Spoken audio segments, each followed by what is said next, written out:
വിശുദ്ധ ഖുർആന്റെ അമാനുഷികത എന്നതാണ് നമ്മുടെ വിഷയം. ഖുർആന്റെ അമാനുഷികത എന്ന് പറഞ്ഞാൽ പരിശുദ്ധ ഖുർആൻ മനുഷ്യനാൽ നിർമ്മിതമായതല്ല എന്നാണ്. അമാനുഷികം എന്ന് പറഞ്ഞാൽ മനുഷ്യനിർമ്മിതമല്ല, മനുഷ്യന്റെതല്ല പരിശുദ്ധ ഖുർആൻ. പിന്നെ ആരുടേതാണ്? പ്രപഞ്ചനാഥനായ അള്ളാഹുവിന്റെ സന്ദേശങ്ങളാണ് വിശുദ്ധ ഖുർആൻ.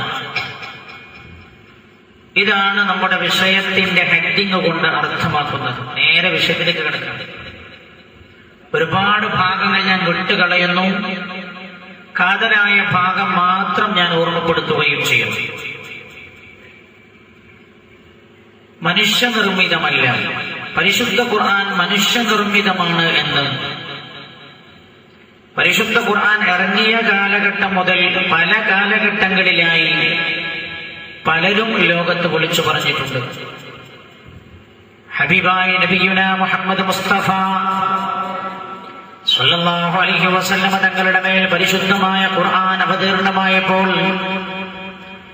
ഖുർആൻ അവതീർണമായ കാലഘട്ടത്തിൽ ജീവിച്ച മക്കക്കാരായ ആളുകളും അന്നുണ്ടായിരുന്ന അറേബ്യക്കാരായിരുന്ന സത്യനിഷേധികൾ പറഞ്ഞതും ഇത് തന്നെയായിരുന്നു. ഇത് പരിശുദ്ധ ഖുർആന്റെ കാലഘട്ടം മുതലുള്ള ആക്ഷേപമാണിത്. പക്ഷേ പരിശുദ്ധ ഖുർആൻ മനുഷ്യകരങ്ങളാൽ നിർമ്മിതമായതല്ല, അത് ദൈവികമായ ഗ്രന്ഥമാണ് എന്ന് ഓരോ കാലഘട്ടങ്ങളിലും പരിശുദ്ധ ഖുർആൻ തെളിയിച്ചു കടന്നുപോയിട്ടുണ്ട്. അല്ലാഹു സുബ്ഹാനഹു വ തആല തന്റെ സന്ദേശങ്ങൾ ലോകത്ത് പ്രചരിപ്പിക്കാനായി പ്രവാചകന്മാരെ നിയോഗിച്ചു. 1,24,000-ഓളം വരുന്ന പ്രവാചകന്മാരെ നിയോഗിച്ചു. അവരിൽ പല ആളുകൾക്കും അല്ലാഹു തന്റെ നിയമസംഹിത ജനങ്ങൾക്ക് സമർപ്പിക്കാനായി ഏടുകൾ നൽകി. വേറെ ചില പ്രവാചകന്മാർക്ക് അല്ലാഹു ഗ്രന്ഥങ്ങൾ നൽകി. പ്രധാനമായ അല്ലാഹു ഭൂമിയിലേക്ക് ഇറക്കിയ ഗ്രന്ഥങ്ങൾ 4 ആണ്. ഒന്ന് സബൂർ മഹാനായ ദാവൂദ് നബി അലൈഹിസ്സലാമിന്, മറ്റൊന്ന് തൗറാത്ത് മഹാനായ കലീമുല്ലാഹി മൂസ അലൈഹിസ്സലാമിന്, മറ്റൊന്ന് ഇൻജീൽ മഹാനായ റൂഹുല്ലാഹി ഈസാ അലൈഹിസ്സലാമിന് അല്ലാഹു ഇറക്കി കൊടുത്തത്. എന്നാൽ മഹാനായ നബിയുനാ മുഹമ്മദ് മുസ്തഫ സ്വല്ലല്ലാഹു അലൈഹി വസല്ലം തങ്ങളെ അല്ലാഹു പ്രവാചകനായി നിയോഗിക്കുകയാണ്. തന്റെ സന്ദേശങ്ങൾ ജനങ്ങൾക്ക് എത്തിച്ചു കൊടുക്കാൻ, താൻ പ്രചരിപ്പിക്കുന്ന ആശയങ്ങൾക്ക് പിൻഫലമാകാൻ അല്ലാഹു നൽകിയ അത്ഭുതവും കൂടെയാണ് പരിശുദ്ധമായ ഖുർആൻ. മഹാനായ നബിയുനാ മുഹമ്മദുർ റസൂലുള്ളാഹി സ്വല്ലല്ലാഹു അലൈഹി വസല്ലം തങ്ങൾ ഇറാ ഗുഹയിൽ അല്ലാഹുവിനെ ധ്യാനിച്ചു കൊണ്ടിരിക്കുകയാണ്. പ്രവാചകർ സ്വല്ലല്ലാഹു അലൈഹി വസല്ലം തങ്ങൾക്ക് 40 വയസ്സിനോടടുക്കുന്ന ഘട്ടമായിരുന്നുവത്. 40 വയസ്സിനോടടുത്തുകൊണ്ടിരുന്നപ്പോൾ റസൂലുള്ളാഹിക്ക് ഒറ്റയ്ക്കിരിക്കണമെന്ന താല്പര്യമുണ്ടായി. അങ്ങനെ ഒരു തോന്നലുണ്ടായി. 40 വർഷക്കാലത്തോളം തന്റെ സമൂഹത്തിനിടയിൽ ഒരു തിന്മ തീണ്ടിയിട്ടില്ലാത്ത, ഒരു തെറ്റുപോലും ചെയ്തിട്ടില്ലാത്ത നിഷ്കളങ്കമായ ജീവിതമാണ് പ്രവാചകന് സമർപ്പിച്ചത്. മഹാനായ നബി സല്ലല്ലാഹു അലൈഹി വസല്ലം തങ്ങൾക്ക് 40ാമത്തെ വയസ്സിനോടടുക്കുമ്പോഴാണ് ഒറ്റയ്ക്കിരിക്കണം, ധ്യാനിക്കണം എന്ന ആഗ്രഹം ഉണ്ടാകുന്നത്. മഹാനായ നബിയുനാ മുഹമ്മദ് മുസ്തഫ സല്ലല്ലാഹു അലൈഹി വസല്ലം തങ്ങൾ ഒറ്റയ്ക്കിരിക്കാനും ധ്യാനിക്കാനുമായി തെരഞ്ഞെടുത്ത സ്ഥലം മക്കയിലെ ജബലുന്നൂർ, മക്കയിലെ ഉയർന്ന കുന്നുകളിൽപ്പെട്ട ഒരു കുന്നായ ജബലുന്നൂറിന് മുകളിലുള്ള ഇറാ ഗുഹയായിരുന്നുവെന്ന ചരിത്രം പറയുന്നുണ്ട്. മഹാനായ നബിയുനാ മുഹമ്മദ് മുസ്തഫ സല്ലല്ലാഹു അലൈഹി വസല്ലം തങ്ങൾ ഇറാ ഗുഹ തെരഞ്ഞെടുക്കാനുള്ള കാരണമെന്താ? ഇറാ ഗുഹയുടെ അകത്തിരുന്നിട്ട് ഗുഹയുടെ മുഖത്തുകൂടെ പുറത്തേക്ക് നോക്കിയാൽ പരിശുദ്ധമായ കഅബാലയം കാണാമായിരുന്നു എന്നതാണ് ഇറാ ഗുഹയുടെ പ്രത്യേകത. മഹാനായ നബി സല്ലല്ലാഹു അലൈഹി വസല്ലം തങ്ങൾ പരിശുദ്ധമായ റബ്ബിന്റെ ഭവനം കണ്ടുകൊണ്ട് ഇന്ന അവ്വല ബൈത്തിൻ വുദിഅ ലിന്നാസ് ലല്ലദീ ബിബക്കത മുബാറക, ഭൂമി ലോകത്ത് അല്ലാഹുവിനെ ആരാധിക്കാനായി ആദ്യമായി നിർമ്മിക്കപ്പെട്ട പരിശുദ്ധമായ കഅബാലയം എന്ന ഭവനം കണ്ടുകൊണ്ട് അല്ലാഹുവിനെ ധ്യാനിക്കുവാനായി, റബ്ബിനെ ആരാധനകൾ സമർപ്പിക്കുവാനായി ഹബീബായി നബിയുനാ മുഹമ്മദ് മുസ്തഫ സല്ലല്ലാഹു അലൈഹി വസല്ലം തങ്ങൾ ഹിറാ ഗുഹ തിരഞ്ഞെടുക്കുകയാണ്. അള്ളാഹുവിന്റെ പ്രവാചകൻ അവിടെ ധ്യാനത്തിലിരിക്കുന്ന സമയമാണ്. അള്ളാഹുവിന്റെ റബ്ബിന്റെ ആ റബ്ബിന്റെ അള്ളാഹുവിന്റെ ഫിക്റിലായി, ചിന്തയിലായി മുഴുകിയിരിക്കുന്ന സമയമാണ്. അങ്ങനെ ദിവസങ്ങൾ കടന്നു പോകുന്നു. മഹാനായ നബി സല്ലല്ലാഹു അലൈഹി വസല്ലം ഇമാം ബുഖാരി ഉദ്ധരിക്കുന്ന ഹദീസിൽ കാണാം, ഈ ധ്യാനം ഇരിക്കാൻ വേണ്ടി പോകുന്ന സമയം ഖദീജ ബീവിയുടെ അടുത്ത് നിന്ന് പാതയം ശേഖരിച്ചുകൊണ്ട് ഭക്ഷണം പാകം ചെയ്ത് അത് തയ്യാർ ചെയ്തുകൊണ്ടായിരുന്നു അത്രേ റസൂലുള്ളാഹി ഹിറാ ഗുഹയിൽ പോകാറുണ്ടായിരുന്നത്. ഖദീജ ബീവി റളിയല്ലാഹു അൻഹാ ഹബീബായി നബിയുനാ മുഹമ്മദ് മുസ്തഫ സല്ലല്ലാഹു അലൈഹി വസല്ലം തങ്ങളെ വിഷയത്തിൽ സഹായിക്കാറുണ്ടായിരുന്നു. ഖദീജ ബീവിയായാലും മഹാനായ നബി സല്ലല്ലാഹു അലൈഹി വസല്ലം തങ്ങൾ ഹിറാ ഗുഹയിൽ ധ്യാനത്തിൽ മുഴുകിയിരിക്കുകയാണ്. അപ്പോഴതാ ഒരു സുപ്രഭാതത്തിൽ ഒരു മാലാഖ കടന്നു വരികയാണ്. മഹാനായ നബി സല്ലല്ലാഹു അലൈഹി വസല്ലം തങ്ങൾ അതുവരെ കണ്ടിട്ടില്ല, പരിചയമില്ലാത്തൊരു രൂപം അതാ തന്റെ മുമ്പിൽ പ്രത്യക്ഷപ്പെടുന്നു. പ്രത്യക്ഷപ്പെട്ടുകൊണ്ട് ഹബീബായി നബിയുനാ മുഹമ്മദ് മുസ്തഫ സല്ലല്ലാഹു അലൈഹി വസല്ലം തങ്ങളോട് പറയുകയാണ്, യഖ്റഅ യാ മുഹമ്മദ്, മുഹമ്മദേ വായിക്കൂ. മഹാനായ നബിയുനാ റസൂലുള്ളാഹി സല്ലല്ലാഹു അലൈഹി വസല്ലം തങ്ങൾ ഇത് പറഞ്ഞ ആളോട് പറഞ്ഞു, മാ അന ബിഖാരിൻ, എനിക്ക് വായിക്കാൻ അറിയില്ല. പരിശുദ്ധ ഖുർആൻ അമാനുഷികമായ ഗ്രന്ഥമാണെന്ന് തെളിയിക്കാൻ ഈ ആദ്യത്തെ ഒരു വചനം മാത്രം മതി എന്റെ പ്രിയമുള്ള സഹോദര. വിഷയത്തിലൂടെ കുറച്ചുകൂടെ മുന്നോട്ട് വരുമ്പോൾ സമയമുണ്ടെങ്കിൽ ഞാൻ ആ വിഷയം ഓർമ്മപ്പെടുത്തുന്നുണ്ട്. ഇപ്പോൾ ഞാൻ പറഞ്ഞു വരുന്നത് ഖുർആൻ അവതരിച്ചത് എങ്ങനെയെന്നാണ്. മഹാനായ നബിയുനാ മുഹമ്മദ് മുസ്തഫ സല്ലല്ലാഹു അലൈഹി വസല്ലം തങ്ങളോട് വായിക്കാൻ പറഞ്ഞു. റസൂലുള്ളാഹി പറഞ്ഞു, മാ അന ബിഖാരി, എനിക്ക് വായിക്കാൻ അറിയില്ല. I am not a reader. വീണ്ടും പ്രവാചകനോട് പറഞ്ഞു, യഖ്റഅ യാ മുഹമ്മദ്, മുഹമ്മദേ വായിക്കൂ എന്ന് പറഞ്ഞു. മഹാനായ നബിയുനാ മുഹമ്മദ് മുസ്തഫ സല്ലല്ലാഹു അലൈഹി വസല്ലം തങ്ങളുടെ രണ്ടാം തവണയുമുള്ള മറുപടി, എനിക്ക് വായിക്കാൻ അറിയില്ല. മൂന്നാമതായും റസൂലുള്ളാഹിനോട് വായിക്കാൻ പറഞ്ഞപ്പോൾ അതേ മറുപടി തന്നെ. ആ സമയമതാ ഗുഹയിലേക്ക് പ്രത്യക്ഷപ്പെട്ട ആ രൂപം മഹാനായ നബിയുനാ മുഹമ്മദ് മുസ്തഫ സല്ലല്ലാഹു അലൈഹി വസല്ലം തങ്ങളെ വാരി പുടർന്നുകൊണ്ട് ഓതി കേൾപ്പിച്ചു കൊടുക്കുകയാണ്. ഇഖ്റഅ ബിസ്മി റബ്ബിക്കല്ലദീ ഖലഖ്, ഖലഖൽ ഇൻസാന മിൻ അലഖ്, ഇഖ്റഅ വറബ്ബുക്കൽ അക്റമുൽ ലദീ അല്ലമ ബിൽ ഖലം, അല്ലമൽ ഇൻസാന മാ ലം യഅലം. ആദ്യത്തെ 5 വചനം പരിശുദ്ധ ഖുർആൻ ഭൂമി ലോകത്തേക്ക് അവതീർണമാവുകയാണ്. ജഗനിയന്താവായ അല്ലാഹുവിന്റെ വചനങ്ങൾ ഭൂമിയോട് സ്പർശിച്ച, ഭൂമിയോട് ടച്ചായ, ഭൂമിയിലേക്ക് ഇറങ്ങിയ ആദ്യത്തെ സ്ഥലമാണ് എന്റെ സഹോദര ഹിറാ ഗുഹ. മഹാനായ നബിയുനാ മുഹമ്മദ് മുസ്തഫ സല്ലല്ലാഹു അലൈഹി വസല്ലം തങ്ങളാകെ ഭയവിഹ്വലനാവുകയാണ്. അല്ലാഹുവിന്റെ പ്രവാചകർ പേടിച്ചുപോയി. നേരെ അതാ തന്റെ വീട്ടിലേക്ക് ഗുഹയിൽ നിന്നിറങ്ങിയിട്ട് തന്റെ വീട്ടിലേക്ക് ഓടുകയാണ്. തന്റെ വീട്ടിലേക്ക് കയറി ചെന്നുകൊണ്ട് ഖദീജ ബീവിയോട് പറയുന്നു, സമ്മിലൂനീ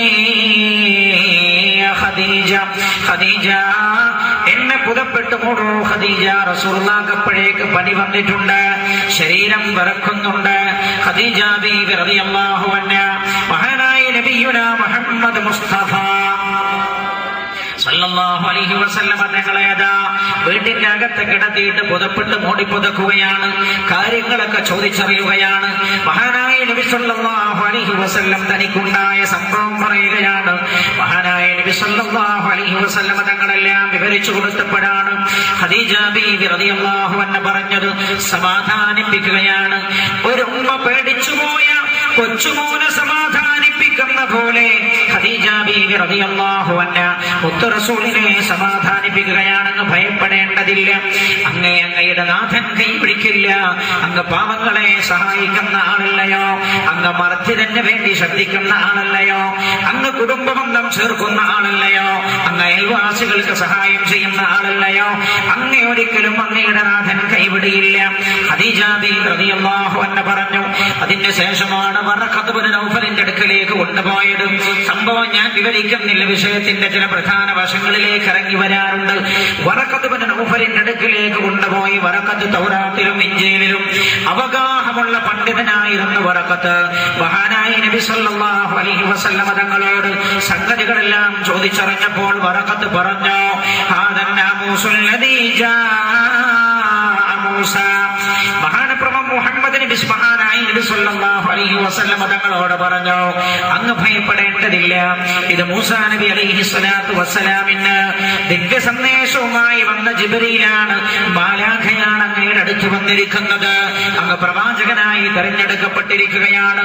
അതുകൊണ്ട് അങ്ങ് സന്തോഷിക്കൂ എന്ന് വറഖത്ത് പറഞ്ഞു കൊടുക്കുകയാണ്. അതോടുകൂടെ തന്നെ വറഖത്ത് ഒരു കാര്യവും കൂടെ പറഞ്ഞു.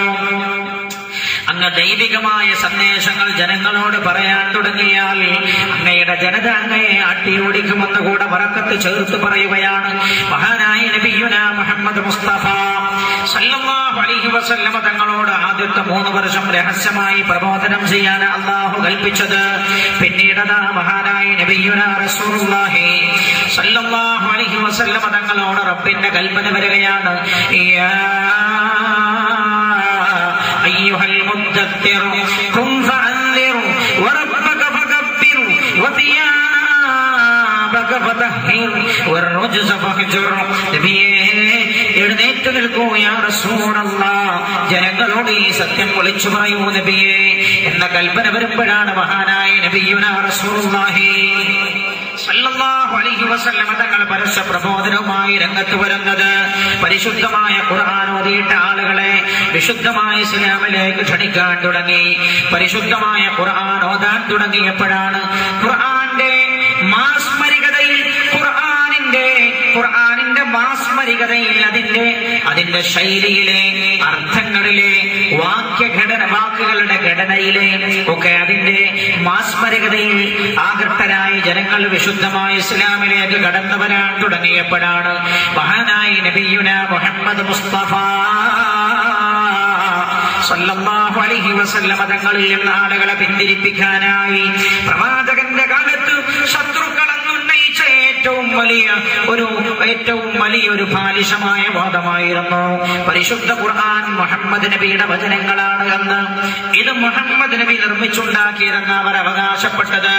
പരിശുദ്ധ ഖുർആൻ എപ്പോഴും പറഞ്ഞുമല്ല, പരിശുദ്ധമായ വചനങ്ങൾ മുഹമ്മദിന്റെതല്ല, ഇത് അമാനുഷികമാണ്, ഇതൊരു മനുഷ്യനും നിർമ്മിക്കാൻ കഴിയാത്തതാണ്, ഇത് മുഹമ്മദിന്റെ റബ്ബിന്റെ വചനങ്ങളാണെന്ന് പരിശുദ്ധമായ ഖുർആൻ ആ കാലഘട്ടത്തെ വെല്ലുവിളിച്ചു. എന്റെ പ്രിയമുള്ള സഹോദരങ്ങളെ, ഏതാനും ചില വസ്തുതകളെ ഞാൻ ഇവിടെ പറയാൻ ആഗ്രഹിക്കുന്നുള്ളൂ. എന്റെ പ്രിയമുള്ള സഹോദര, യഥാർത്ഥ വിശ്വാസത്തിന്റെ പാന്താവേതെന്ന് മനസ്സിലാക്കണോ, അത് ഉൾക്കൊള്ളണോ.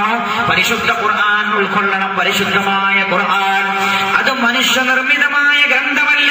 മനുഷ്യന് എല്ലാ വെളിച്ചവും നൽകാൻ, അവന്റെ വഴികളിൽ, അവന് നടന്നു പോകുന്ന വഴികളിൽ വെളിച്ചമേകാൻ പരിശുദ്ധ ഖുർആന് കഴിയും. ഏത് കാലഘട്ടത്തിലും. എന്തുകൊണ്ട്? ഇതൊരു കാലഘട്ടത്തിലും മനുഷ്യന്റെ വചനങ്ങളല്ല, മറിച്ചത് ജഗതയന്താവായ റബ്ബിന്റെ വചനങ്ങളാണ്. എന്റെ പ്രിയമുള്ള സഹോദര, ഞാൻ നിങ്ങളോടൊരു കാര്യം ചോദിക്കട്ടെ. എന്റെ കൂട്ടത്തിൽ പ്രായമുള്ള ആളുകളുണ്ടല്ലോ ഈ സദസ്സിൽ. 10, 50, 60 വയസ്സായ ആളുകൾ, 30, 35 വയസ്സായ ആളുകൾ. എന്റെ പ്രിയപ്പെട്ടവരോട് ഞാൻ ചോദിക്കട്ടെ, നിങ്ങളുടെ കുട്ടിക്കാലത്ത് നിങ്ങൾ പഠിച്ച സ്കൂളുകൾ ഇപ്പോഴുമില്ലേ? മദ്രസകളിൽ നിങ്ങൾ പഠിച്ച സ്കൂളുകൾ ഇപ്പോഴുമില്ലേ? സ്ഥാപനങ്ങൾ ഇപ്പോഴുമില്ലേ? നിങ്ങളൊന്ന് അങ്ങോട്ട് കയറിച്ചല്ലോ. നിങ്ങൾ പഠിച്ച 1-ാം ക്ലാസ്സിലൊന്ന് പോയിരിക്കൂ. നിങ്ങൾ പഠിച്ച പാഠമാണോ എന്ന് പഠിപ്പിക്കുന്നതെന്ന് ശ്രദ്ധിച്ചു നോക്കല്ല. അത് കാലികമല്ല എന്നാണ് ഇന്ന് മനുഷ്യൻ പറഞ്ഞുകൊണ്ടിരിക്കുന്നത്. എന്തിനേറെ വിദ്യാഭ്യാസ രീതി പോലും മാറ്റിക്കളഞ്ഞില്ലേ? കാലത്തിനനുസൃതമായ മാറ്റം വേണമെന്ന് പറഞ്ഞുകൊണ്ട്. എന്റെ പ്രിയമുള്ള സഹോദര, പല ഗ്രന്ഥങ്ങളും അങ്ങനെയല്ലേ? നേരത്തെ പഠിപ്പിക്കപ്പെട്ടിരുന്ന പഠിപ്പിക്കുന്ന പല ഗ്രന്ഥങ്ങളും കാലഹരണപ്പെട്ടു പോയി. അതൊന്നും ഇന്ന് ഉൾക്കൊള്ളാൻ പറ്റുന്നതല്ല. അതുകൊണ്ട് മനുഷ്യൻ പുതിയ പുതിയ തിയറികൾ, പുതിയ പുതിയ വിജ്ഞാനങ്ങൾ ലോകത്ത് പഠിപ്പിച്ചുകൊണ്ടിരിക്കുകയാണ്, ഗ്രന്ഥങ്ങൾ മാറ്റിക്കൊണ്ടിരിക്കുകയാണ്. ഇവിടെയാണ് എന്റെ പ്രിയമുള്ള സഹോദരങ്ങളെ നമ്മൾ മനസ്സിലാക്കേണ്ടത്. 14 നൂറ്റാണ്ടുകൾക്ക് മുമ്പ് ഹബീബായി നബിയുന മുഹമ്മദ് മുസ്തഫ സല്ലല്ലാഹു അലൈഹി വസല്ലം തങ്ങളുടെ മേൽ അവതീർണമായ പരിശുദ്ധമായ ഖുർആൻ വള്ളിക്ക് പുള്ളിക്ക് പോലും മാറ്റം വരുത്തേണ്ടതില്ല എന്ന കാലം തെളിയിച്ചുകൊണ്ടിരിക്കുകയാണ്. പരിശുദ്ധമായ ഖുർആനിന്റെ ആശയങ്ങളിൽ നമുക്ക് കണ്ടെത്താൻ കഴിയുന്ന അമാനുഷികതയാണ് ഞാൻ ഇപ്പോൾ ഓർമ്മപ്പെടുത്തിയത്. ഓരോ ചില പോയിന്റുകൾ മാത്രമേ ഞാൻ ഇന്നിവിടെ പറയുന്നുള്ളൂ. ഞാൻ പറഞ്ഞു വരുന്നത് ഖുർആൻ മനുഷ്യനിർമ്മിതമാണെന്ന്, മുഹമ്മദിന്റെ കരങ്ങളാൽ നിർമ്മിതമാണെന്ന് പല കാലഘട്ടങ്ങളിലും പലരും വാദിച്ചിട്ടുണ്ട്. പക്ഷേ ആ ബാലിശമായ വാദത്തിന് പിടിച്ചു നിൽക്കാൻ കഴിഞ്ഞിട്ടില്ല. പരിശുദ്ധ ഖുർആന്റെ വെല്ലുവിളികൾക്ക് മുമ്പിൽ, പരിശുദ്ധ ഖുർആന്റെ ആശയങ്ങൾക്ക് മുമ്പിൽ, പരിശുദ്ധ ഖുർആന്റെ സുന്ദരമായ ശൈലിയുടെ മുമ്പിൽ പിടിച്ചു നിൽക്കാൻ കഴിഞ്ഞിട്ടില്ല. ആധുനിക കാലഘട്ടത്തിൽ പോലും എന്റെ സഹോദര, മഹാനായ നബിയുന മുഹമ്മദ് മുസ്തഫ സല്ലല്ലാഹു അലൈഹി വസല്ലം തങ്ങളുടെ കാലഘട്ടത്തിൽ ബാലിശമായി വാദം അവർ ഉന്നയിച്ചപ്പോഴാ പരിശുദ്ധ ഖുർആൻ അവരെ വെല്ലുവിളിച്ചത്. എങ്കൊണ്ടും നിങ്ങൾ എന്റെ പ്രവാന്റെ അടിമയുടെ മേൽ ഞാൻ അവതരിപ്പിച്ചിരിക്കുന്ന ഈ ഗ്രന്ഥത്തിൽ നിങ്ങൾ സംശയാലുക്കളാണോ?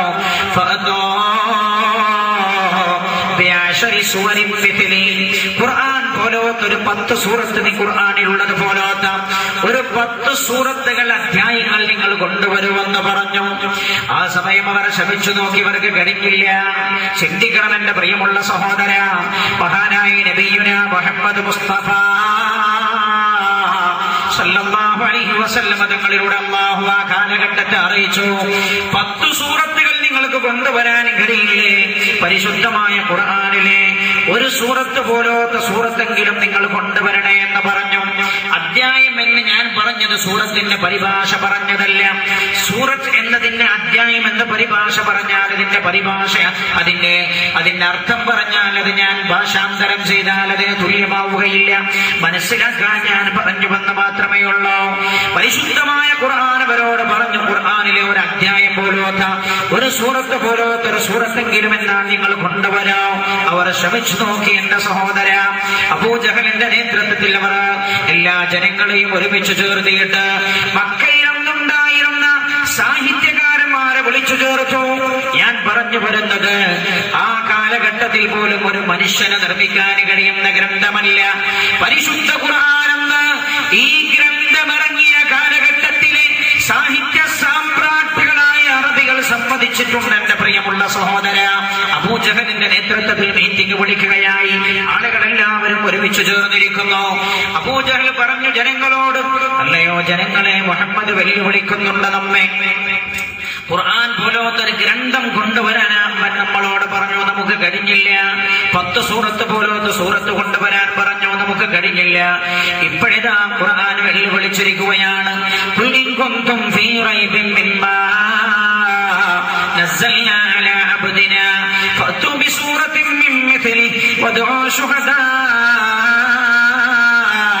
മിൻ ദൂനില്ലാഹി ഇൻ കുൻതും സാദിഖീൻ. നാം നമ്മുടെ അടിമയുടെ മേൽ ഇറങ്ങിയിരിക്കുന്ന ഗ്രന്ഥത്തിൽ നിങ്ങൾ സംശയാലുക്കളായോ? ഇത് മുഹമ്മദിന്റെ വചനമാണെന്നാണോ നിങ്ങളുടെ അഭിപ്രായം? എന്നാൽ ഇതുപോലൊരു സൂറത്തെങ്കിലും നിങ്ങൾ കൊണ്ടുവരിക എന്ന് വെല്ലുവിളിച്ചിരിക്കുകയാണ്.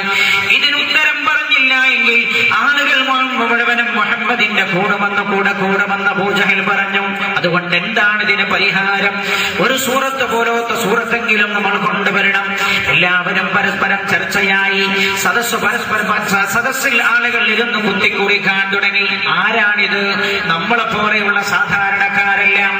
അന്ന് ഉക്കാദ് പോലെയുള്ള ചന്തയിൽ വന്നിരുന്നാൽ നിമിഷ നേരം കൊണ്ട് തങ്ങളെ ആഞ്ഞടിക്കുന്നവർക്ക് നേരെ നിമിഷ കവിതകൾ കൊണ്ട് ആഞ്ഞടിച്ചിരുന്ന അറബികളായിരുന്നവർ ലോകം രേഖപ്പെടുത്തുകയാണ്.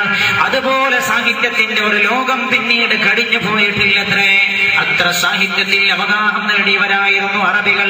ആ കാലഘട്ടത്തിലാണ് ആളുകൾ ഇരുന്ന് കുത്തിക്കുറിക്കാൻ തുടങ്ങി. അങ്ങനെ അതാ കുത്തിക്കുറിച്ച അവസാനം അബൂജഹലിന്റെ മേശപ്പുറത്തതാ പരിശുദ്ധമായ ഖുർആനോട് തുല്യമായ സൂറത്ത് എഴുതി ഉണ്ടാക്കി കുറിപ്പെത്തുകയാണ്. അബൂജഹൽ സദസ്സിൽ പരസ്യമായി വായിച്ചു കേൾപ്പിക്കുന്നു. അൽഫീലു മൽഫീൽ വമാ അദ്റാക മൽഫീൽ ലഹു ഖുർതൂൻ തബീൽ വലഹു ദനബുൻ സഗീർ. അവർ എഴുതിയുണ്ടാക്കിയതായിരുന്നു അത്. അൽഫീലു മൽഫീൽ, ആന എന്താണ് എന്ന് നിങ്ങൾക്കറിയുമോ? അൽഫീൽ ആന, മൽഫീൽ ആന എന്താണ് എന്ന് നിങ്ങൾക്കറിയുമോ? ആനയെ കുറിച്ചുള്ള വിവരം നിങ്ങൾക്ക് എന്ത് വിവരമാവുള്ളത്? വലിയ തുമ്പിക്കൈയുള്ള സാധനമാണ് ആന. ഇത് വായിച്ച അബൂജഹൽ പൊട്ടിച്ചിരിച്ചുകൊണ്ട് പറഞ്ഞു, ഇത് മുഹമ്മദിന്റെ വചനത്തോട് സാമ്യപ്പെടുത്താനും കഴിയില്ല, ഇത് ഖുർആനോട് സാമ്യപ്പെടുത്താനും കഴിയില്ല. അവരന്നിറങ്ങിയ ഒരു സൂറത്തുണ്ടായിരുന്നു, ആ സൂറത്തിനോട് തുല്യമായാണ് അവർ സൂറത്ത് എഴുതിയത്. ഏതാണ് ആ സൂറത്ത് എന്നറിയുമോ എന്റെ സഹോദര? 21ാം നൂറ്റാണ്ടിലും ചന്ദ്രനിൽ ജലമുണ്ടെന്ന് ഞങ്ങൾ കണ്ടെത്തിയിരിക്കുന്നു. ചൊവ്വയിൽ ജീവന്റെ അംശമുണ്ടാകാനുള്ള സാധ്യത 90% പറയുന്ന കാലഘട്ടത്തിൽ പോലും എന്റെ പ്രിയമുള്ള സഹോദര, ആ സൂറത്തിന്റെ ആശയം കണ്ടെത്താൻ ലോകത്തിന് കഴിഞ്ഞിട്ടില്ല. അത്ര ഗണഗംഭീരമായ സൂറത്താണത്. അൽ ഖാരിയ, അൽ ഖാരിയ വമാ അദ്റാക മൽ ഖാരിയ യൗമ യകൂനു الناس كالفراش المبثوث. ലോകത്തെ ആകമാനം ഇടിച്ചു തകർക്കുന്ന അതിശക്തമായ ശബ്ദമെന്ന് പരിശുദ്ധമായ ഖുർആൻ പറയുന്ന അൽ ഖാരിയ, കൊട്ടുന്ന സാധനം. അൽ ഖാരിയ എന്താണ് ആ കൊട്ടലെന്ന് നിങ്ങൾക്കറിയുമോ? എന്താണ് ആ കൊട്ടലെന്ന് നിങ്ങൾക്കറിയുമോ? ലോകത്തെ ആകമാനം പ്രകമ്പനപ്പെടുത്തുന്ന ഘോരമായ ശബ്ദം. ആ ശബ്ദം എന്താണെന്നറിയുമോ? അതുണ്ടാകുന്ന ദിവസമാണ് യൗമ യകൂനു الناس كالفراش المبثوث. ആളുകളൊക്കെ പാറ്റകളെ പോലെ പറന്നു പോകുന്ന ദിനമാണത്. എങ്ങനെയാണ് തടിമാടന്മാരായ മനുഷ്യരെങ്ങനെ പാറ്റകളെ പോലെയാകുന്നത്? പേടിച്ചരണ്ടു പോകുമ്പോൾ നിമിഷ നേരം കൊണ്ട് മനുഷ്യന്റെ ഭാരം കുറഞ്ഞു പോവുകയും കാറ്റിലൂടെ അവൻ പറന്നു പോവുകയും അവനെ പറത്തിക്കൊണ്ടുപോകാൻ മാത്രം ഗംഭീരമായ കാറ്റടിക്കുകയും ചെയ്യുന്ന ദിവസം. ആ ദിവസത്തിന്റെ ഭീകരത എന്താണെന്ന് ഇപ്പോഴും ലോകത്തിന് കണ്ടെത്താനും കഴിഞ്ഞിട്ടില്ല. ജപ്പാനിന്റെ മണ്ണിൽ അതിശക്തമായ സുനാമി ഉണ്ടായപ്പോഴും കടലിലെ തിരമാലകൾ അടിച്ചു കയറിയപ്പോഴും ലോകാവസാനത്തിന്റെ രംഗങ്ങൾ എന്തെന്ന് ലോകത്തിന് മനസ്സിലാക്കാൻ കഴിഞ്ഞിട്ടില്ല. ഭൗതിക ശാസ്ത്രം ഇപ്പോൾ പറയുന്നുണ്ടല്ലോ, ഭൂമിയുടെ അന്തർഭാഗത്ത് പല അഗ്നിപർവ്വതങ്ങളുമുണ്ടത്രേ. ഒരഗ്നിപർവ്വതമുണ്ടത്രേ. ആ അഗ്നിപർവ്വതം എങ്ങാനും ഭൂമിയുടെ വെളിയിലേക്ക് അങ്ങ് പ്രത്യക്ഷപ്പെട്ടാൽ, അതെങ്ങാനും ഭൂമിയുടെ മുകളിലേക്ക് പ്രത്യക്ഷപ്പെട്ടാൽ പിന്നെ ലോകമാസകലം നശിച്ചു പോവുക അങ്ങ് തന്നെയായിരിക്കുമെന്നാണ് ഭൗമശാസ്ത്രജ്ഞന്മാരുടെ കണ്ടെത്തൽ. എന്റെ പ്രിയമുള്ള സഹോദര, ഇന്ന് വരെ ഖാരിയുടെ വിശദീകരണം പറയാൻ ലോകത്തിന് കഴിഞ്ഞിട്ടില്ല. ഈ വചനത്തോട് തുല്യമായവർ എഴുതി ചേർത്തത് അൽ ഫീൽ, ആനയെ കുറിച്ച് പറയുന്ന അധ്യായമായിരുന്നു. അബൂജഹൽ പറഞ്ഞത് കൊണ്ടുപോകാൻ പറ്റില്ല. അവർ പറഞ്ഞു എന്ത് ചെയ്യും? അപ്പോഴാളുകൾ പറഞ്ഞത്, ലബീദ് എന്ന് പറയുന്ന അറേബ്യയിലെ ഏറ്റവും വലിയ സാഹിത്യകാരന്മാരുടെ കൂട്ടത്തിൽപ്പെട്ട ഒരാളാണ്. നിമിഷ കവിയാണ് ലബീദ്. ലബീദ് ഈ സദസ്സിൽ എത്തിച്ചേർന്നിട്ടില്ല എന്നവർ പറഞ്ഞു. അബൂജഹലിന്റെ ശ്രദ്ധയിൽപ്പെടുത്തി. ആളുകൾ പറഞ്ഞു, ഇല്ല, ലബീദിനെ ഇതിന് മറുപടി പറയാനും കഴിയുമെന്നവർ പരസ്പരം പറയാൻ തുടങ്ങി. അവർ തീരുമാനിച്ചു ലബീദിന്റെ അടുത്ത് പോകാൻ. അങ്ങനെ അതാ ലബീദിന്റെ അടുത്ത് പോവുകയാണ്. ലബീദിനോട് അവർ കാര്യം പറഞ്ഞു. ലബീദിനോട് പറഞ്ഞു, പരിശുദ്ധ ഖുർആൻ വെല്ലുവിളിച്ചിരിക്കുകയാണ്, അതുപോലത്തൊരു ഗ്രന്ഥം കൊണ്ടുവരാൻ മുഹമ്മദിന് നമ്മൾ മറുപടി കൊടുത്തില്ല എങ്കിൽ സ്വല്ലല്ലാഹു അലൈഹി വസല്ലം ആളുകൾ മുഴുവൻ മുഹമ്മദിന്റെ കൂടെ കൂടുമെന്നവർ പരസ്പരം അവർ ലബീദിനോട് പറയാൻ തുടങ്ങി. അതുകൊണ്ട് അങ്ങ് ഞങ്ങളെ സഹായിക്കണം. ലബീദിനെ അവർ പ്രോത്സാഹിപ്പിച്ചു. ലബീദ് തന്റെ വീട്ടിൽ നിന്നിറങ്ങുകയാണ്. അങ്ങൊരു സ്വഭാവമുണ്ടായിരുന്നു. ഏതൊരു പുതിയ സാഹിത്യ സത്യ നിർമ്മിക്കപ്പെട്ടാലും പരിശുദ്ധമായ കഅബാലയത്തിന്റെ ഭിത്തിയിൽ അത് കൊണ്ടുവന്ന് തൂക്കാറുണ്ടായിരുന്നു. ലബീദത പരിശുദ്ധമായ ഖുർആനോട് തുല്യമായ വചനങ്ങൾ എഴുതാൻ പരിശുദ്ധമായ കഅബാലയത്തിന്റെ മുറ്റത്തേക്കാ പോകുന്നത്. അറബികൾ പിന്നാലെ കൂടി. ലബീദിന് ആവേശം പകർന്നു. കൈയടിച്ചുകൊണ്ടവർ ലബീദിന്റെ പിന്നാലെ ചേർന്നു. ലബീദ് പരിശുദ്ധമായ കഅബാലയത്തിലേക്ക് ചെല്ലുകയാണ്. കഅബാലയത്തിന്റെ മുറ്റത്തേക്ക് കാലെടുത്തു വെച്ചപ്പോൾ ലബീദാകെ അമ്പരന്ന് പോയി, അന്താളിച്ചു പോയി. അന്നിറങ്ങിയതിലെ ഏറ്റവും ചെറിയ സൂറത്ത് കഅബാലയത്തിന്റെ ഭിത്തിയിൽ രേഖപ്പെടുത്തപ്പെട്ടിരിക്കുകയാണ്. ബിസ്മില്ലാഹിർ റഹ്മാനിർ റഹീം. ഇന്നാ അഅ്തൈനാകൽ കൗസർ ഫസല്ലി ലിറബ്ബിക വൻഹർ. ഇന്ന ശാനിഅക ഹുവൽ അബ്തർ. പോയി.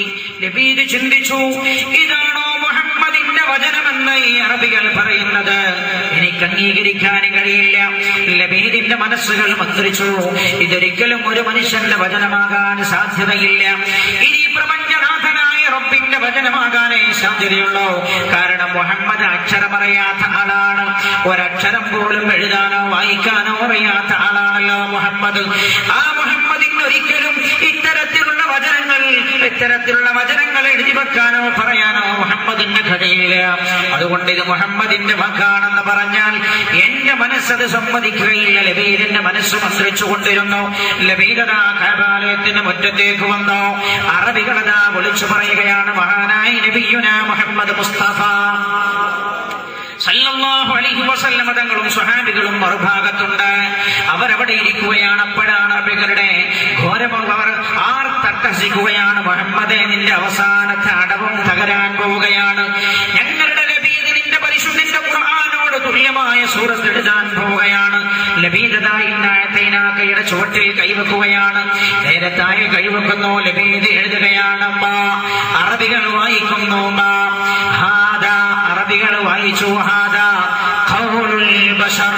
ലബീദ് അവിടുന്ന് വിളിച്ചു പറഞ്ഞു, These are not the words of a man. ഇതൊരു മനുഷ്യന്റെ വാക്കാണെന്ന് അറബികളെ നിങ്ങൾ മുഴുവൻ ആളുകളും ആണയിട്ട് പറഞ്ഞാലും ഞാനത് സമ്മതിക്കുകയില്ല. ഞാൻ ഒരിക്കലും നിങ്ങളുടെ കൂടെയില്ല. ഹംദിൽ സഹൈ തും പർ ഫിദാ ഹസ്രത്ത് മുഹമ്മദ് മുസ്തഫ. അല്ലാഹ് കെ പ്യാരെ ഹോ തും ഖലഖത് ഖദം ഹോ പേശ്വാ. ലബീദാണ് ഹബീബായ നബിയുനാ മുഹമ്മദ് മുസ്തഫ സല്ലല്ലാഹു അലൈഹി വസല്ലം തങ്ങളുടെ അടുത്തേക്ക് ഓടിച്ചെല്ലുകയാണ്. അല്ലാഹുവിന്റെ ഹബീബിനോട് പരിശുദ്ധമായ വചനങ്ങൾ ഉച്ചരിച്ചു തരാൻ ആവശ്യപ്പെടുകയും പരിശുദ്ധ ഇസ്ലാമിലേക്ക് കടന്നു വരികയും ചെയ്യുകയാണ്. എന്റെ പ്രിയമുള്ള സഹോദരങ്ങളെ, ഖുർആനിന്റെ വാക്യങ്ങളുടെ ഘടനയിലാണ് ലബീദ് ആഗതനായത്. ശ്രദ്ധിക്കണം നമ്മൾ. അലിഫ് ലാം മീം പരിശുദ്ധ ഖുർആനിലെ രണ്ടാമത്തെ അധ്യായമാണല്ലോ സൂറത്തുൽ ബഖറ. സൂറത്തുൽ ബഖറയുടെ തുടക്കം എങ്ങനെയാ? അലിഫ് ലാം മീം. പല സൂറത്തുകളും തുടങ്ങുന്നത് തന്നെ അലിഫ് ലാം റാ കാഫ് ഹാ യാ ഐൻ സാദ്. അലിഫ് ലാം റാ അലിഫ് ലാം മീം ഇങ്ങനെ തുടങ്ങിയുള്ള വചനങ്ങൾ കൊണ്ട് പല സൂറത്തുകളുടെയും പ്രാരംഭം തന്നെ എന്താ അല്ലാഹു ഓർമ്മപ്പെടുത്തുന്നത്? അലിഫ് ലാം മീം. അലിഫും ലാമും മീമും അലിഫും റാവും കാഫും ഹാവും ഐനും സ്വാദും ഒക്കെ ചേർന്ന് തന്നെയാണ് പരിശുദ്ധമായ ഖുർആനിന്റെ വചനങ്ങൾ ഉണ്ടായത്. അലിഫും ലാമും മീമും അക്ഷരങ്ങൾ ചേർന്നാണ് ഖുർആനിന്റെയും വാക്കുകൾ ഉണ്ടായത്. ആ വാക്കുകൾ ചേർന്നാണ് വാക്യങ്ങൾ ഉണ്ടായത്. അറബികളെ കൊണ്ടുവരും ഇതുപോലെയുള്ള ഒരു സൂറത്ത് എന്ന പരിശുദ്ധ ഖുർആന്റെ വെല്ലുവിളി അന്ന് മാത്രമല്ല ഖിയാമത്ത് നാൾ വരെ നിലനിൽക്കുകയാണ്. ചരിത്രത്തിൽ ഇന്നോളം അതുപോലെ പരിശുദ്ധ ഖുർആനോട് തുല്യമായ ഒരു വചനം പോലും എഴുതി ചേർക്കാൻ ലോകത്തിന് കഴിഞ്ഞിട്ടില്ല. എന്റെ സഹോദര, പറയൂ, ഇവിടെ പരിശുദ്ധമായ ഖുർആൻ മാനുഷികമായിരുന്നുവെങ്കിൽ, എഴുത്തറിയാത്ത വായനയറിയാത്ത മുഹമ്മദിന്റെ വചനമായിരുന്നു പരിശുദ്ധ ഖുർആനെങ്കിൽ എന്തേ ലോകത്തിന് കൊണ്ടുവരാൻ കഴിയാതിരുന്നത്? ലോകം തന്നെ സമ്മതിച്ചതാണല്ലോ. എത്രയെത്ര സംഭവങ്ങൾ. അറേബ്യയുടെ ഖുർആനിലെ ചരിത്രത്തിലേക്ക് പോയാൽ എത്ര സംഭവങ്ങൾ കാണാൻ കഴിയും നമുക്ക്. ഞാൻ പറഞ്ഞത് ഇവിടെ ലബീദ് ആകൃഷ്ടനായത് എവിടെയാണ്? പരിശുദ്ധമായ ഖുർആന്റെ ആശയങ്ങളിലില്ല. അതിലപ്പുറം സാഹിത്യകാരനായിരുന്ന ലബീദ് ആകൃഷ്ടനായത് പരിശുദ്ധ ഖുർആന്റെ വാക്യങ്ങളുടെ ഘടനയിലായിരുന്നു. ആ വാക്യത്തിന്റെ ഘടനകൾ കണ്ടപ്പോഴേക്ക് ലബീദിന്റെ മനസ്സിലായി ഇതൊരു മനുഷ്യന്റെ വചനങ്ങളാകാൻ സാധ്യതയില്ല. അതുകൊണ്ടാണ് ലബീദ് ഇസ്ലാമിലേക്ക് കടന്നു വന്നത്. ഇത് പരിശുദ്ധമായ ഖുർആന്റെ വാക്യങ്ങളുടെ ഘടന പോലും അമാനുഷികമാണ് എന്ന് സൂചിപ്പിക്കുകയാണ് എന്റെ സഹോദര. ഇത്തരം ആധുനിക ശാസ്ത്രത്തിന്റെ പോലും വെളിച്ചമേകിയ വാക്യഘടനകൾ പരിശുദ്ധ ഖുർആനിൽ കാണാൻ കഴിയും. പരിശുദ്ധ ഖുർആനിൽ അല്ലാഹു സൂര്യനെ കുറിച്ച് പറഞ്ഞത് സിറാജ വൽ ഖമറ ഫീഹിന്ന നൂറാ. സൂര്യനെ അല്ലാഹു സിറാജ വിളക്കാക്കുകയും വജഅലൽ ഖമറ ഫീഹിന്ന നൂറാ, ചന്ദ്രനെ നൂറ, ചന്ദ്രനെ സ്വയം പ്രകാശിക്കുന്ന ചന്ദ്രനെ മറ്റൊന്നിൽ നിന്ന് പ്രകാശം സ്വീകരിച്ച് പ്രകാശം നൽകുന്ന ഗ്രഹമാക്കുകയും ചെയ്ത റബ്ബ് എന്ന പരിശുദ്ധ ഖുർആൻ ഓർമ്മപ്പെടുത്തുന്നുണ്ട്. പരിശുദ്ധ ഖുർആൻ പരിഭാഷപ്പെടുത്താൻ കഴിയില്ല എന്ന് മഹാരഥന്മാരായ ആലിമീങ്ങൾ പറഞ്ഞിരുന്നു. ഒരു കാലഘട്ടത്തിൽ ചില ഉൽപ്പത്തിഷ്ണുക്കൾ വന്നപ്പോൾ അവർക്ക് കാര്യം അറിഞ്ഞില്ല. അവർ പറഞ്ഞവേ ഖുർആൻ പരിഭാഷപ്പെടുത്താൻ പാടില്ലെന്ന് പറഞ്ഞവർ മണ്ഡന്മാരാണ് എന്നവർ പറഞ്ഞു. അവർക്ക് നേരെ കടന്നുകയറ്റം നടത്തി അതിശക്തമായി ആക്ഷേപിച്ചു. ആക്ഷേപിക്കപ്പെട്ടവരുടെ കൂട്ടത്തിൽ മഹാനായ ഈ സമുദായത്തിന്റെ ക്രാന്തദർശി മഹാനായ ശംസുൽ ഉലമാ നവ്വറല്ലാഹു മർഖദ മഹാനവറുകളും ഉണ്ടായിരുന്നു എന്നതൊരു സത്യമാണ്. മഹാനവറുകളടക്കമുള്ള മഹാന്മാരായ ആലിമീങ്ങൾ പറഞ്ഞു ഖുർആൻ പരിഭാഷപ്പെടുത്താൻ കഴിയില്ല. ചില ആളുകൾ പറഞ്ഞു ഖുർആൻ പരിഭാഷപ്പെടുത്തിയാൽ ഈ ആശയം കിട്ടില്ല. എന്റെ സഹോദര, ഖുർആൻ അങ്ങനെ പരിഭാഷപ്പെടുത്താം. സൂര്യനെ അല്ലാഹു വിളക്കാക്കി, വജഅലൽ ഖമറ ഫീഹിന്ന നൂറ, ചന്ദ്രനിൽ അല്ലാഹു പ്രകാശമാക്കുകയും ചെയ്തു. ഇങ്ങനെ കിട്ടാനാ പരിഭാഷയില്ലെന്ന്. ഇതാണ് പരിശുദ്ധമായ ഖുർആന്റെ ആ വാക്കുകളിലുള്ള മാസ്മരികമായ ശക്തി, അതിന്റെ അമാനുഷികമായ കഴിവ് ഭാഷാന്തരം ചെയ്യുമ്പോൾ മനസ്സിലാക്കാൻ കഴിയില്ല. ഖുർആന്റെ ആശയങ്ങളിൽ ചില അമാനുഷികതകളുണ്ട്. ഞാൻ അങ്ങോട്ട് കടന്നു വരാൻ സമയമുണ്ടെങ്കിൽ ഞാൻ പറയുന്നു. ഞാൻ ഇപ്പോൾ പറയുന്നത് പരിശുദ്ധ ഖുർആന്റെ വാക്കുകളിൽ, അക്ഷരങ്ങളിൽ, വാക്കയുടെ ഘടനകളിൽ പോലും മാനുഷികതയുണ്ട് എന്റെ സഹോദര. അതൊന്നും മാനുഷികമല്ല. അങ്ങനെ ഒരാൾക്കും നിർമ്മിക്കാനും കഴിയില്ല. എന്തിനേറെ പരിശുദ്ധമായ ഖുർആന്റെ പാരായണ ശൈലിയിൽ പോലും അമാനുഷികതയുണ്ട് എന്റെ സഹോദര. വബാഹു ബിഖൗലി ശാഇരിൻ ഖലീലൻ മാ യുഅ്മിനൂൻ. മഹാനായ നബിയുനാ മുഹമ്മദ് മുസ്തഫ സല്ലല്ലാഹു അലൈഹി വസല്ലം തങ്ങൾ പാരായണം ചെയ്യുന്ന ഈ വചനം ഒരിക്കലും ഒരു കവിയുടെ വചനമല്ല. ഖുർആൻ പറയുന്നുണ്ട് പാരായണത്തിന്റെ ശൈലിയിൽ, പാരായണത്തിന്റെ രീതിയിൽ, ശൈലിയിലുണ്ട് എന്റെ സഹോദരങ്ങളെ അമാനുഷികത, മാസ്മരികതയും അതിലുണ്ട്. എത്ര ആളുകളാണ് പരിശുദ്ധമായ ഖുർആൻ പാരായണം ചെയ്യുന്നത് കേട്ടിട്ട് വിശുദ്ധ ഇസ്ലാമിലേക്ക് കടന്നു വന്നത്. പഴയ ഗതകാലഘട്ടങ്ങളിലെ ആധുനിക കാലഘട്ടങ്ങളിലെ എന്റെ പ്രിയമുള്ള സഹോദര, മഹാനായ തുഫൈൽ റളിയല്ലാഹു അൻഹു, തുഫൈൽ എന്ന മുസ്ലിമായിട്ടില്ല. തുഫൈൽ അറേബ്യയിലെ ഒരു പ്രദേശത്തെ പൗരപ്രമുഖനാണ്. തുഫൈൽ എന്ന പരിശുദ്ധമായ കഅബാലയം തവാഫ് ചെയ്യാൻ വേണ്ടി വന്നു. പരിശുദ്ധമായ കഅബാലയം തവാഫ് ചെയ്യാൻ ഇറങ്ങുമ്പോൾ ഖുറൈശികൾ ഓടിക്കൂടി, മക്കക്കാർ ഓടിക്കൂടിയിട്ട് തുഫൈലിനോട് പറഞ്ഞു, തുഫൈലെ, നിങ്ങൾ ഇപ്പോൾ കഅബാലയം തവാഫ് ചെയ്യാൻ പാടില്ല. എന്റെ അവരങ്ങനെ പറയാൻ കാരണം മറുഭാഗത്ത് മഹാനായ നബിയുനാ റസൂലുള്ളാഹി സല്ലല്ലാഹു അലൈഹി വസല്ലം തങ്ങളും സ്വഹാബത്തുമുണ്ട്. റസൂലുള്ളാഹി സ്വഹാബാക്കൾക്ക് ഖുർആൻ കൊടുത്തുകൊണ്ടിരിക്കുകയാണ്. അത് കേട്ടാൽ തുഫൈൽ ഒരു പക്ഷേ റസൂലുള്ളാഹിന്റെ ആശയങ്ങളിലേക്ക് ഇസ്ലാമിലേക്ക് കടന്നു പോകുമോ എന്ന് പേടിച്ചിട്ട് അറബികൾ പറഞ്ഞു, നിങ്ങൾ ഇപ്പോൾ തവാഫ് ചെയ്യാൻ പാടില്ല. തുഫൈൽ പറഞ്ഞു, എന്താ എനിക്കതിന് വിരോധം? അവർ പറഞ്ഞു, മുഹമ്മദിന്റെ മറുഭാഗത്ത് മുഹമ്മദിന്റെ വചനങ്ങൾ നിങ്ങൾ കേട്ടാൽ നിങ്ങളും അതിൽ അകപ്പെട്ടു പോകും. മുഹമ്മദിന്റെ കയ്യിൽ മാരണശക്തിയുള്ള ഗ്രന്ഥമുണ്ടെന്നവർ പറഞ്ഞു. തുഫൈൽ അവരോട് പറഞ്ഞു, വേണ്ട, ഞാൻ ബുദ്ധിയുള്ള ആളാണ്, എനിക്ക് കാര്യങ്ങൾ ചിന്തിക്കാനുള്ള കഴിവുണ്ട്. അവർ പറഞ്ഞു, പറ്റില്ല, അവൻ നിന്നെ വശത്താക്കും. അവസാനം അവർ പറഞ്ഞു, ചെവിയിൽ പഞ്ഞു തിരികെ തരാം. നീ ഇപ്പോൾ തവാഫ് ചെയ്യണോ? ചെവിയിൽ പഞ്ഞു തിരികെ തവാഫ് ചെയ്യാവൂ എന്ന് പറഞ്ഞു. തുഫൈൽ അത് സമ്മതിച്ചു. ചെവിയിൽ അറബികൾ പഞ്ഞു തിരികെ കയറ്റി തുഫൈൽ കഅബാറിയം തവാഫ് ചെയ്യുകയാണ്. മഹാനായ നബിയുനാ മുഹമ്മദ് മുസ്തഫ സല്ലല്ലാഹു അലൈഹി വസല്ലം തങ്ങളുടെ സ്വഹാബാക്കളുടെയും അടുത്തെത്തിയപ്പോൾ തുഫൈൽ ഇങ്ങനെ ചിന്തിച്ചു, കാര്യങ്ങൾ മനസ്സിലാക്കാനും കഴിവുള്ള ആളാണല്ല ഞാൻ, ബുദ്ധിയുള്ള ആളാണല്ല ഞാൻ. മുഹമ്മദിന്റെ ഒരു വാക്ക് കേട്ടുപോയെന്ന് കരുതി മുഹമ്മദിന്റെ കൂടെ എങ്ങനെ കൂടാൻ ഞാൻ? മെല്ലെ ചെവിയിൽ നിന്ന് പഞ്ഞൊന്നെടുത്തു നോക്കി. ഹബീബായ നബിയുനാ മുഹമ്മദ് മുസ്തഫ സല്ലല്ലാഹു അലൈഹി വസല്ലം തങ്ങളെ സ്വഹാബികൾക്ക് പരിശുദ്ധമായ ഖുർആൻ ഇങ്ങനെ ഓതിക്കൊടുക്കുകയാണ്. തന്റെ വശ്യമായ ശൈലിയിൽ ഇങ്ങനെ ഓതുകയാണ്. ഓതിയ സമയം തുഫൈൽ ആകർത്തനാവുകയാണ്. തുഫൈൽ രണ്ട് ചെവിയിൽ നിന്നും പഞ്ഞെടുത്തു. അല്പനേരം പരിശുദ്ധമായ ഖുർആന്റെ പാരായണത്തിലേക്ക് ശ്രദ്ധിച്ചിങ്ങനെ നിന്നുപോയി. എന്നിട്ട് തുഫൈൽ ഓടുകയാണ്. ഓടിച്ചെന്നിട്ട് അല്ലാഹുവിന്റെ ഹബീബ് നബിയുനാ മുഹമ്മദ് മുസ്തഫ സല്ലല്ലാഹു അലൈഹി വസല്ലം തങ്ങളുടെ മുമ്പിൽ ചെന്നിരിക്കുകയാണ്. പരിശുദ്ധ ഖുർആൻ അതാ വീണ്ടും വീണ്ടും കേൾക്കുകയാണ്. ആ തുഫൈൽ അവസാനം പരിശുദ്ധമായ ഇസ്ലാമിലേക്ക് കടന്നു വരുന്നു. എന്റെ സഹോദര, എങ്ങനെയാണെന്നറിയുമോ? പരിശുദ്ധ ഖുർആന്റെ ആശയങ്ങളിലേക്കല്ല ആദ്യം തുഫൈലിന്റെ മനസ്സ് പോയത്, ഖുർആനിന്റെ പാരായണത്തിന്റെ വശ്യമായ ശൈലിയിലേക്കാണ്. എന്റെ പ്രിയമുള്ള സഹോദരങ്ങളെ, നിങ്ങൾ ചിന്തിച്ചു നോക്കൂ, ലോകത്ത് ഇത്രമാത്രം മനുഷ്യ ഹൃദയത്തെ ആകർഷിക്കാനും കഴിയുന്ന ഒരു ശൈലി പരിശുദ്ധ ഖുർആന്റെ ശൈലിയല്ലാതെ വേറെ എവിടെയുണ്ട്? നിങ്ങൾ ചിന്തിച്ചു നോക്കൂ. ഖുർആൻ ഗദ്യമാണോ? ഗദ്യമല്ല. പദ്യമാണോ? പദ്യമല്ല.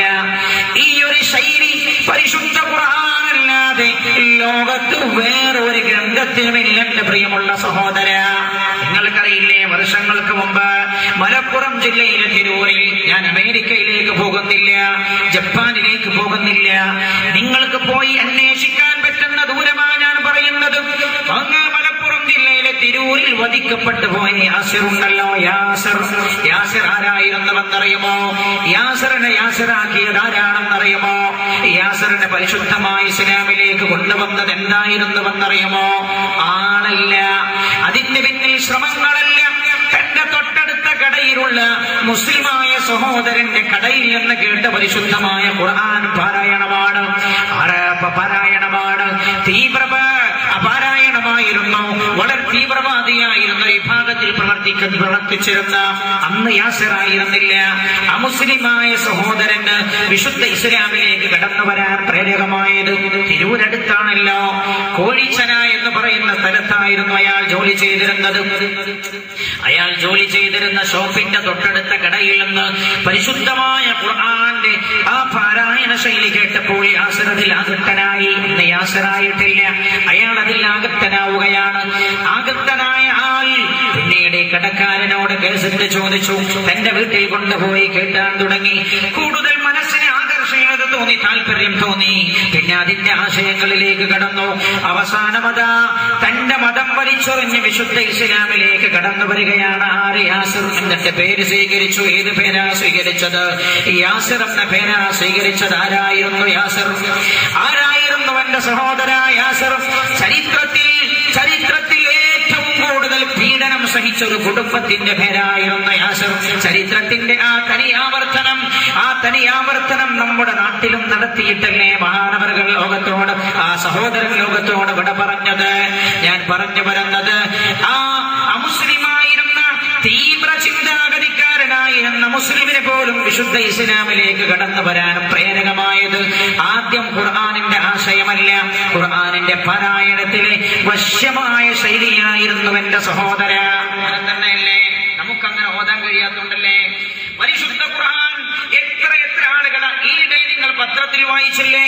ഹറമിലെ ഇമാം വന്നവിടെ ഉത്തരേന്ത്യയിൽ വന്നു. ഹറമിലെ ഇമാം ഉത്തരേന്ത്യയിൽ വന്നപ്പോൾ ലക്ഷക്കണക്കായ ആളുകളാണ് അദ്ദേഹത്തിന്റെ നമസ്കാരത്തിൽ പങ്കെടുക്കാനായി ഉത്തരേന്ത്യയുടെ പല ഭാഗങ്ങളിൽ നിന്നായി തടിച്ചുകൂടിയത്. ഡൽഹി ജുമാ മസ്ജിദിൽ അദ്ദേഹത്തിന് നൽകപ്പെട്ട സ്വീകരണത്തിൽ ഒരു മഗ്രിബ് നമസ്കാരത്തിൽ പങ്കെടുക്കാൻ അവരാരും മഗ്രിബ് നമസ്കരിക്കാത്തത് കൊണ്ടാണോ? അല്ല, എല്ലാവരും നിസ്കരിക്കുന്നവർ. അദ്ദേഹത്തിന്റെ വശ്യമായ പാരായണ ശൈലിയൊന്ന് കേൾക്കാൻ, അദ്ദേഹത്തിന്റെ ചുണ്ടുകളിൽ നിന്ന് ആ ശൈലിയൊന്ന് കേൾക്കാനാണ് ലക്ഷക്കണക്കായ ആളുകൾ ഒരുമിച്ച് കൂടിയത്. പത്രങ്ങൾ എഴുതിയില്ലേ? സ്വതശബ്ദമായ ശൈലിയിലുള്ള പാരായണത്തോടെ, ഖുർആൻ പാരായണത്തോടെ ജുമുഅ നമസ്കാരത്തിന് നേതൃത്വം നൽകി, മഗ്രിബ് നമസ്കാരത്തിന് നേതൃത്വം നൽകി പത്രങ്ങൾ എഴുതുകയാണ്. നിങ്ങൾ ചിന്തിച്ചു നോക്ക്, ലോകത്ത് ഇന്ന് വരെ അതിന്റെ ശൈലി ഒരിക്കലും, അതിന്റെ ശൈലിയിൽ പോലും ഒരു മടുപ്പ് ലോകത്തിന് വന്നിട്ടില്ല.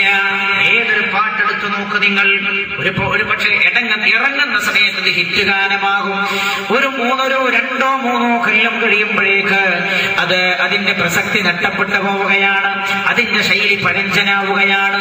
എന്നാൽ പരിശുദ്ധമായ ഖുർആനിന്റെ ശൈലിയിൽ പോലും ഒരു മനുഷ്യനിർമ്മിതമായിരുന്നു ഖുർആനെങ്കിൽ ഈ കാലമത്രയും അതിന്റെ പാരായണം മനുഷ്യ ഹൃദയങ്ങളെ പിടിച്ചു കൊടുക്കുമായിരുന്നില്ല.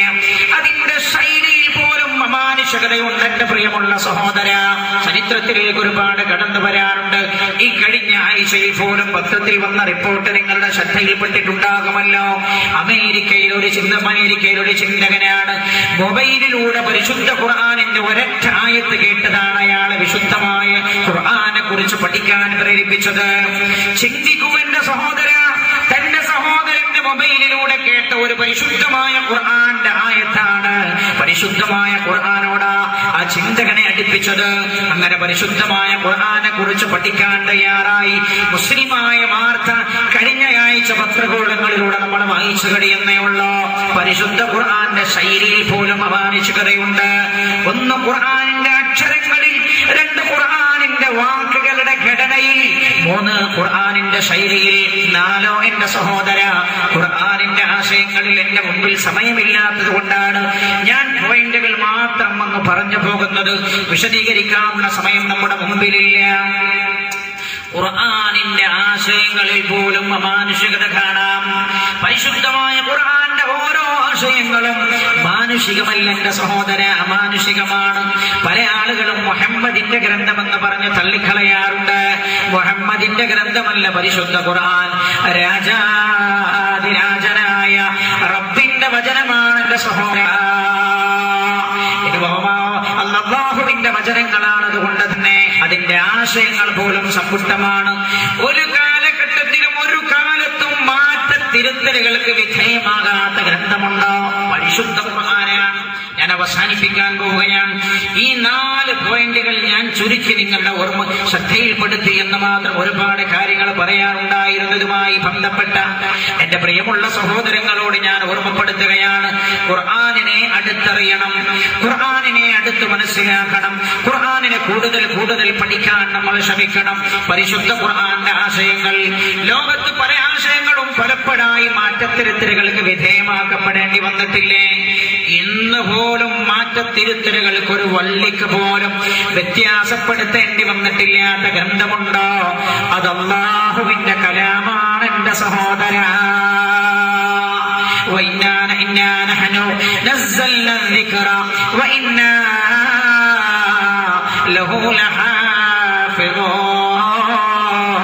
പരിശുദ്ധമായ ഖുർആൻ നമ്മളാണ് ഇറക്കിയത്. ഖിയാമത്ത് നാൾ വരെ അതിന് യാതൊരു ശോഷണവും സംഭവിക്കാതെ അതിനെ സൂക്ഷിക്കേണ്ട ധർമ്മവും നമ്മുടേതാണ് എന്ന് പരിശുദ്ധ ഖുർആൻ ഓർമ്മപ്പെടുത്തുകയാണ്, അല്ലാഹു ഓർമ്മപ്പെടുത്തുകയാണ്. ശരിയല്ലേ എന്റെ പ്രിയമുള്ള സഹോദര? ചിന്തിച്ചു നോക്കൂ നിങ്ങൾ.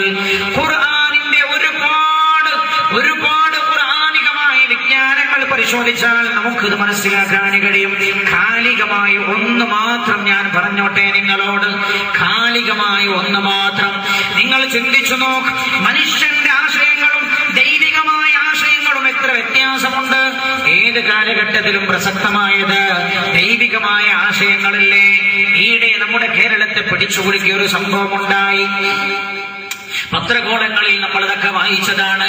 എന്തിനേറെ തെരഞ്ഞെടുപ്പിന്റെ മുമ്പ് നടന്ന, ഞാനിതൊരു നടത്തുകയില്ല. രാഷ്ട്രീയാവലോകനം നടത്തൽ എന്റെ വിഷയമല്ല. തെരഞ്ഞെടുപ്പെടുത്തപ്പോൾ അങ്ങനെ ആരും തെറ്റിദ്ധരിക്കുകയും ചെയ്യണ്ട. ഞാൻ പരിശുദ്ധമായ ഖുർആനിലെ അമാനുഷികമായ നിന്റെ ആശയത്തെ കുറിച്ചാണ് ഞാൻ ഓർമ്മപ്പെടുത്തുന്നത്. എന്റെ പ്രിയമുള്ള സഹോദരങ്ങളെ, ചിന്തിക്കോ. ഈ കഴിഞ്ഞ തെരഞ്ഞെടുപ്പ് പ്രഖ്യാപിക്കുന്നതിന് മുമ്പുള്ള ബജറ്റ് സമ്മേളനത്തെ പോലും ആ സംഭവം പിടിച്ചു കുലുക്കിയില്ലേ? കേരളത്തിലെ നിയമസഭയെ പിടിച്ചു കുലുക്കിയ സംഭവമായിരുന്നില്ലേ അത്?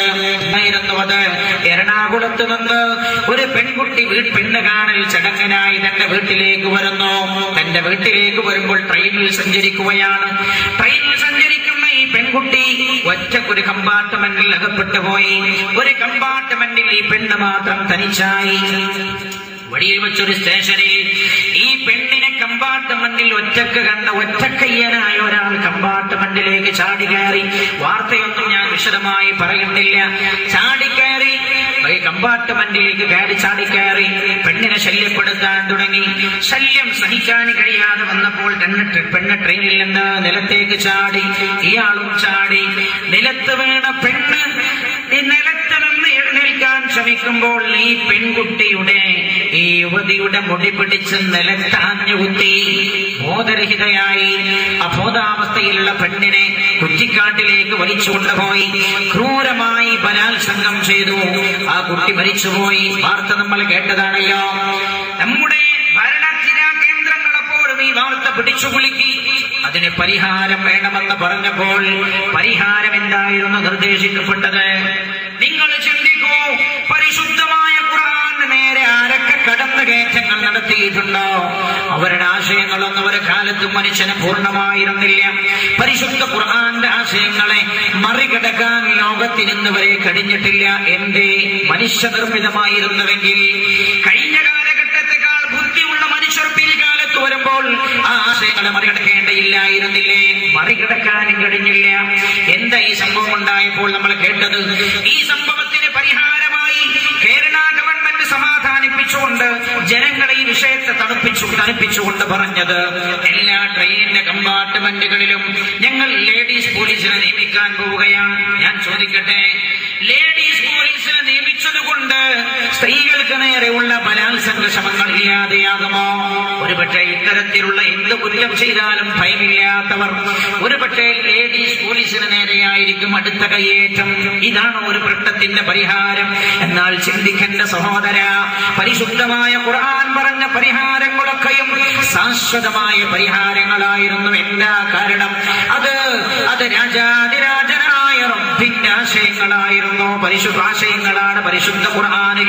അതുകൊണ്ട് തന്നെ ഒരു കാലത്തും മാറ്റേണ്ടി വന്നിട്ടില്ല. പല കാലഘട്ടങ്ങളിലും ദൈവമില്ലെന്ന് പറഞ്ഞ ഭരണകൂടങ്ങൾക്ക് വരെ ആശയങ്ങൾ സമ്മതിക്കേണ്ടി വന്നിട്ടുണ്ട് എന്നതാണ് സത്യമല്ലേ? ഇതാ പരിശുദ്ധ ഖുർആൻ പറഞ്ഞത്,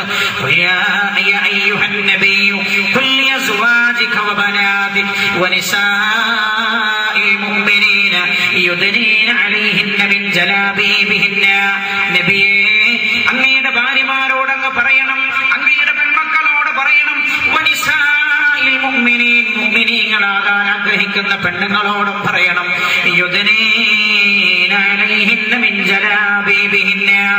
അവരെ ആകെ മൂടുന്ന വസ്ത്രം ധരിക്കാൻ പറയണേ. എന്നിട്ട് ഖുർആൻ പറഞ്ഞതെന്താ?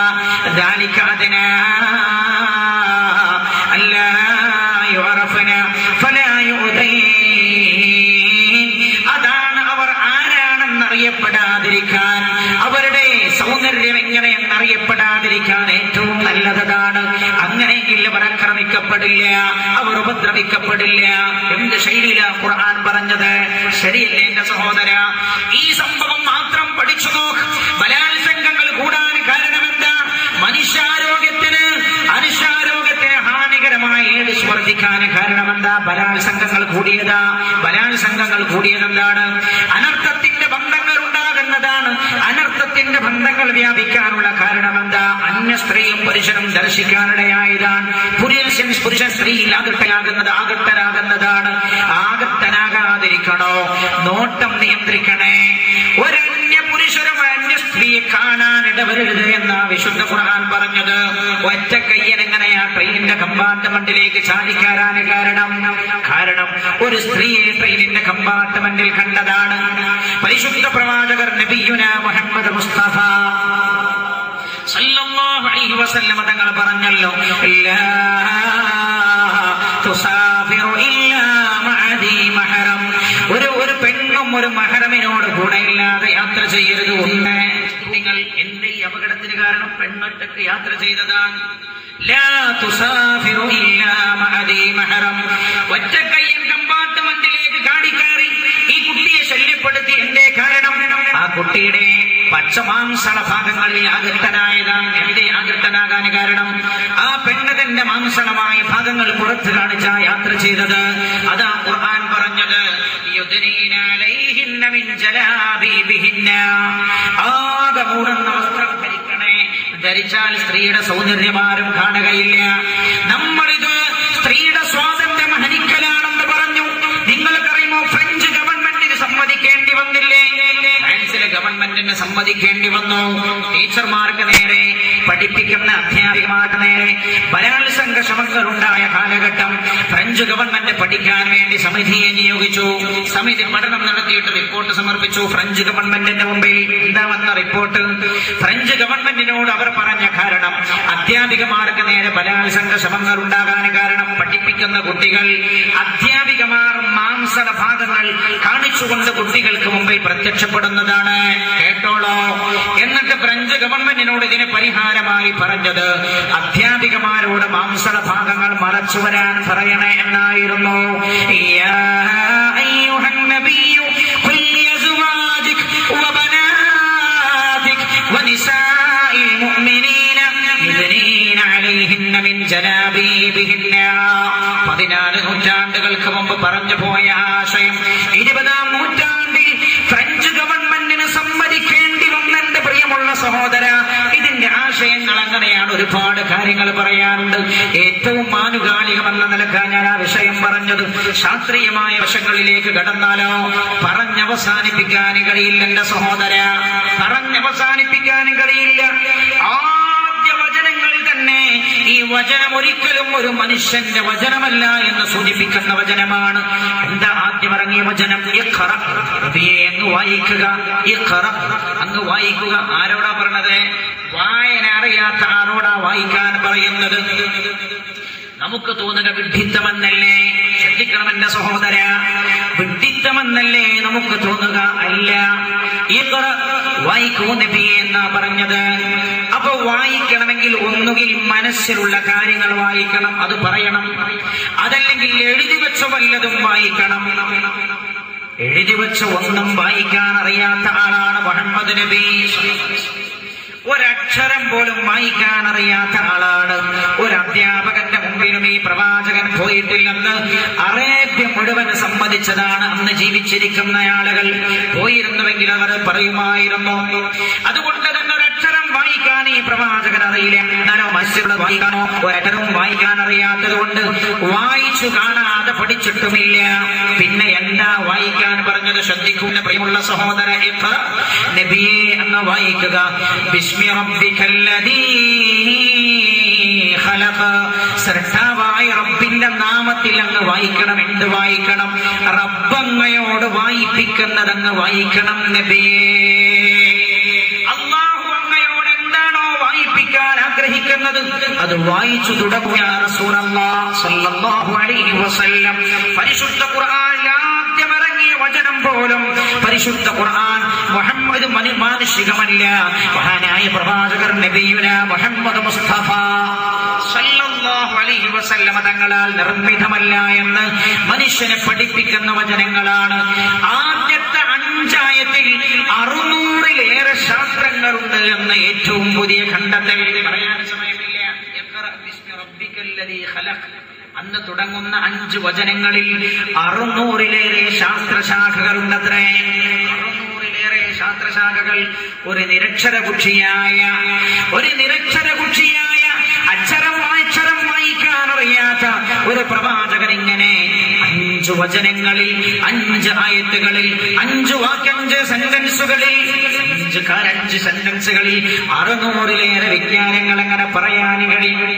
എന്റെ പ്രിയമുള്ളവരെ, അതുകൊണ്ട് പരിശുദ്ധ ഖുർആൻ മാനുഷികമാണ്, മനുഷ്യനിർമ്മിതമാണ്. അതിന്റെ ആശയങ്ങൾ, അതിന്റെ വാക്യങ്ങൾ, വചനങ്ങൾ എന്ന് പറയുന്നത് നിരർത്ഥകമാണ്. എന്റെ പ്രിയമുള്ള സഹോദര, എത്രയോ സംഭവങ്ങൾ നമുക്ക് കാണാൻ കഴിയും. ഉറക്കത്തെക്കുറിച്ച് പഠിച്ചൊരു അമേരിക്കൻ ശാസ്ത്രജ്ഞൻ പരിശുദ്ധ ഖുർആൻ വായിക്കാൻ ഇടയായ അയാൾ ഉറക്കത്തെക്കുറിച്ച് ഞാൻ പഠിച്ചു തെളിയിച്ച ആശയങ്ങൾ മുഴുവൻ അപ്പടി ഖുർആൻ വിളിച്ചു പറയുന്നത് കണ്ടപ്പോൾ അയാൾ വിശുദ്ധ ഇസ്ലാമിലേക്ക് കടന്നു വന്നു. എന്റെ നേരെ മോറിസ് ബുഖായി അറിയില്ലേ നിങ്ങൾ? ആരാ മോറിസ് ബുഖായി? മോറിസ് ബുഖായി ഒരു ശാസ്ത്രജ്ഞനായി, മോറിസ് ബുഖായി ഒരു ക്രൈസ്തവനായിരുന്നു. മോറിസ് ബുഖായി ചിന്തകനായിരുന്നു. അയാൾ ഒരുപാട് ശാസ്ത്രീയമായ സത്യങ്ങളെ കുറിച്ച് പഠനം നടത്തിയ മോറിസ് ബുഖായി പരിശുദ്ധ ഖുർആൻ വായിക്കാനിടയായി. ഖുർആൻ വായിച്ചപ്പോഴാണ് താൻ കണ്ടെത്തിയ ശാസ്ത്രീയമായ, താൻ പഠിച്ച ഒരുപാട് സത്യങ്ങൾ പച്ചയായ രീതിയിൽ 14 നൂറ്റാണ്ട് മുമ്പ് വിളിച്ചു പറഞ്ഞ പരിശുദ്ധമായ ഖുർആനെ കുറിച്ച് അയാൾ മനസ്സിലാക്കിയപ്പോഴാണ് മോറിസ് ബുഖായി വിശുദ്ധ ഇസ്ലാമിലേക്ക് കടന്നു വന്നത്. ഇന്നും ഇത് നടന്നുകൊണ്ടിരിക്കുകയാണ്. ഇന്നും ലോകത്തിന്റെ വ്യത്യസ്തമായ ഭാഗങ്ങളിൽ പരിശുദ്ധ ഖുർആനിലേക്ക് ആളുകൾ ആകൃഷ്ടരായി. പരിശുദ്ധ ഖുർആന്റെ മാസ്മരികതയിൽ, അതിന്റെ അമാനുഷികമായ കഴിവുകൊണ്ട് ആളുകളെ വിശുദ്ധ ഇസ്ലാമിലേക്ക് പരിശുദ്ധ ഖുർആൻ അടുപ്പിച്ചുകൊണ്ടിരിക്കുകയാണ്. ഞാൻ ഓർമ്മപ്പെടുത്തുന്നു എന്റെ പ്രിയമുള്ള സഹോദരങ്ങളോട്, അതുകൊണ്ട് പരിശുദ്ധ ഖുർആനുമായി നമ്മൾ ബന്ധപ്പെടണം. അതിന്റെ ആശയങ്ങൾ നമ്മൾ ഏറ്റെടുക്കണം, ജനങ്ങളിലേക്ക് നമ്മൾ പ്രചരിപ്പിച്ചുകൊണ്ടേയിരിക്കണം. നിങ്ങൾക്കറിയോ, ഡേവിഡ് പിഡ്കോക്ക് എന്ന് പറയുന്ന ഒരു ചിന്തകൻ, അയാൾ ഒരുപാട് സത്യങ്ങൾ കണ്ടെത്തിയ ആളായിരുന്നു. അയാൾ ശാസ്ത്രീയമായ ഗ്രന്ഥങ്ങൾ വായിച്ചു. സൂര്യചന്ദ്രനിൽ എത്രയോ വർഷങ്ങൾക്ക് മുമ്പ് ചന്ദ്രൻ പിളർന്നതായ ചില ലക്ഷണങ്ങൾ ശാസ്ത്രീയമായ ലോകം കണ്ടെത്തിയതായി വായിച്ചു. ഡേവിഡ് പിഡ്കോക്ക് എന്നാണ് അയാളുടെ പേര്. പരീക്ഷണങ്ങളും സംഭവങ്ങളും വിശദമായി പറയാൻ സമയമില്ല. ഈ ഒരു കാര്യം കൂടെ പറഞ്ഞ് ഞാൻ അവസാനിപ്പിക്കുകയാണ്. ഡേവിഡ് പിഡ്കോക്ക് എന്ന് പറയുന്ന ഈ അമുസ്ലിമായ ആൾ, ക്രൈസ്തവനായ ആൾ ഒരുപാട് പഠിച്ചു. ചന്ദ്രൻ പിളർന്നതിന്റെ ലക്ഷണങ്ങൾ ചന്ദ്രനിലുണ്ട് എന്ന് ശാസ്ത്രം കണ്ടെത്തിയിട്ടുണ്ട്. അതിനെക്കുറിച്ചൊക്കെ വിശാലമായി പഠിച്ച ഡേവിഡ് പിഡ്കോക്ക് എന്ന് പറയുന്ന ഈ ചിന്തകൻ ഒരിക്കൽ തന്റെ ലൈബ്രറിക്കകത്ത് തന്റെ ഒരു സുഹൃത്ത് ഡേവിഡ് പിഡ്കോക്ക് എന്ന് പറയുന്ന ഈ ക്രൈസ്തവനായ സഹോദരൻ ഒരു പരിശുദ്ധ ഖുർആൻ സമ്പന്ന പരിഭാഷ സമ്മാനിച്ചിരുന്നു. മുസ്ലിമായ ഒരു സഹോദരൻ സമ്മാനിച്ചതാണ് ഡേവിഡ് പിഡ്കോക്കിന്റെ സുഹൃത്ത്. ഇതയാൾ ലൈബ്രറിയിൽ കൊണ്ടുപോയി വെച്ചിരുന്നു. ഏതോ ഒരു സമയത്ത് അയാൾ ലൈബ്രറിയിലെ പുസ്തകങ്ങളൊക്കെ അങ്ങനെ തെരയുന്ന കൂട്ടത്തിൽ ഈ ഖുർആന്റെ പരിഭാഷ അയാളുടെ ശ്രദ്ധയിൽപ്പെട്ടു. വെറുതെ ഒന്ന് അയാൾ എടുത്തു മറിച്ചു നോക്കിയതാണ് പരിശുദ്ധമായ ഖുർആന്റെ പരിഭാഷ. നേരെ അയാളുടെ കണ്ണുകൾ പതിഞ്ഞത് ഏതിലാണെന്നറിയുമോ? അല്ലെ, നേരെ അദ്ദേഹത്തിന്റെ കണ്ണുകൾ പറഞ്ഞത്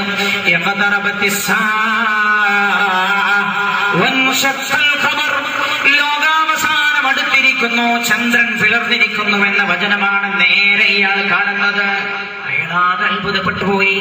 കഴിഞ്ഞ ആഴ്ച ഞാൻ പഠിച്ച ശാസ്ത്രത്തിന്റെ ഏറ്റവും പുതിയ കണ്ടെത്തലാണ്. നിങ്ങൾ ചിന്തിക്കേണ്ട സഹോദര. ഡേവിഡ് പിഡ്കോക്ക് ചിന്തിച്ചു, കഴിഞ്ഞ ആഴ്ച ഞാൻ വായിച്ചു പഠിച്ച ശാസ്ത്രത്തിന്റെ ഏറ്റവും പുതിയ കണ്ടെത്തലാണ്. പരിശുദ്ധ ഖുർആൻ ഒരു നിരക്ഷരനായ പ്രവാചകന്റെ നാക്കിലൂടെ 14 നൂറ്റാണ്ട് മുമ്പ് പറഞ്ഞത് ഖിയാമത്ത് നാൾ അടുത്തിരിക്കുന്നു, ചന്ദ്രൻ പിളർന്നിരിക്കുന്നു എന്ന വചനം അങ്ങ് വായിക്കാനിടയായപ്പോഴാണ് ഡേവിഡ് പിഡ്കോക്ക് ആശ്ചര്യനായി പോയത്. അയാൾ അത് ഇസ്ലാമിനെ കുറിച്ച്, ഖുർആനെ കുറിച്ച് പഠിക്കാൻ പ്രേരിപ്പിച്ചു. അത്രേ പഠിച്ചവസാനം ഡേവിഡ് പിഡ്കോക്ക് മുസ്ലിമായി. ദാവൂദ് പിഡ്കോക്ക് എന്നാണ് പിൽക്കാലത്ത് അയാൾ അറിയപ്പെട്ടത്. ഡേവിഡ് എന്നതയാൾ മാറ്റിയിട്ട് ദാവൂദ് പിഡ്കോക്ക് എന്ന പേര് സ്വീകരിച്ചുകൊണ്ട് മുസ്ലിമായി ജീവിക്കുകയാണ്. എന്തേ ഡേവിഡ് പിഡ്കോക്ക് എന്ന ദാവൂദ് പിഡ്കോക്ക് ആക്കിയത് ഒരേ ഒരു വചനം. ആ വചനത്തിന്റെ ആശയം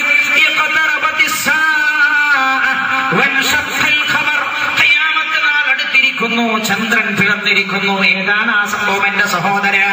അങ്ങ് മക്കയിലെ മുശ്രിക്കീങ്ങൾ മഹാനായ നബിയുനാ റസൂലുള്ളാഹി സ്വല്ലല്ലാഹു സല്ലല്ലാഹു അലൈഹി വസല്ലമ തങ്ങളോട് അവർ പറഞ്ഞല്ലോ, നിന്നെ ഞങ്ങൾ വിശ്വസിക്കണോ? ഈ ചന്ദ്രനെ 2 പിളർപ്പാക്കി കാണിച്ചു തരണമെന്ന് പറഞ്ഞപ്പോൾ അല്ലാഹുവിന്റെ സമ്മതപ്രകാരം തന്റെ കയ്യങ്ങ് ആകാശത്തിലേക്ക് ഉയർത്തിയിട്ട് ചന്ദ്രനോട് പിളരാൻ ആവശ്യപ്പെട്ടപ്പോഴാ ചന്ദ്രൻ 2 പിളർപ്പായി മാറിയത്. ആ സംഭവമാ ഖുർആൻ പറഞ്ഞത്. ശാസ്ത്രം ഇന്നാ കണ്ടെത്തിയത്.